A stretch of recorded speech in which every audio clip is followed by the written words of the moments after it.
Another day, another basketball stories na naman ang pagkukwentuhan natin. At ngayon nga ay pag-uusapan natin ang balitang pagkuha ng Miami Heat kay Russell Westbrook at ang latest update sa pagkuha kay LeBron ng Golden State Warriors. Wala na nga pong plano pa ang Sacramento Kings na pabalikin pa sa kanilang lineup ang kanilang veteran player na si Russell Westbrook ngayong offseason kasunod ng pagtatapos ng kanyang kontrata dito. Kaya magiging isa na nga po itong ganap na unrestricted free agent at kakailanganin na nga po nitong maghanap ng bagong team kung gusto man nga po niyang makapaglaro sa NBA sa susunod na season. Sa ipinakitang performance pala nga po nito last season ay mukhang mahihirapan nga po siya na makakuha ng bagong team. Gayong hindi na nga po siya ganun ka-efficient bilang isang point guard sa dami ng turnover at pagkakamaling nagagawa nito.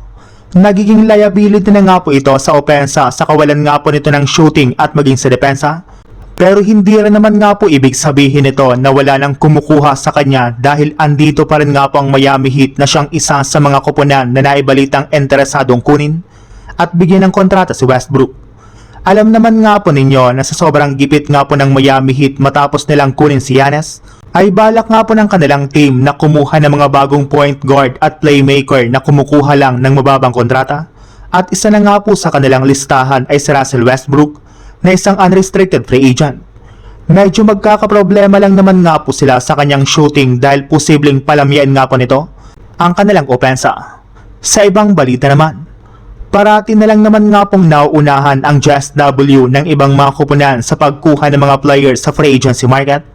Kaya nawawala na nga po ng tiwala sa kanila ang kanilang mga fans kung kakayanin pa nilang makabuo ng mas solidong lineup next season para makapag-compete sa kampyonato.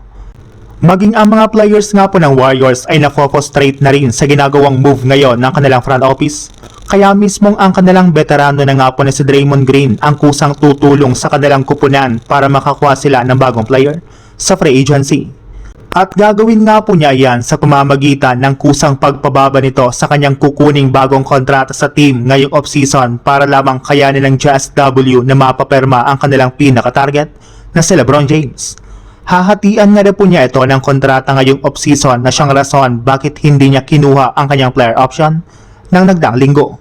Bukod rin nga po dyan, personal na rin naman nga na po nitong kakausapin si LeBron para lamang kumbinsin ito na piliin ng JSW ngayong offseason.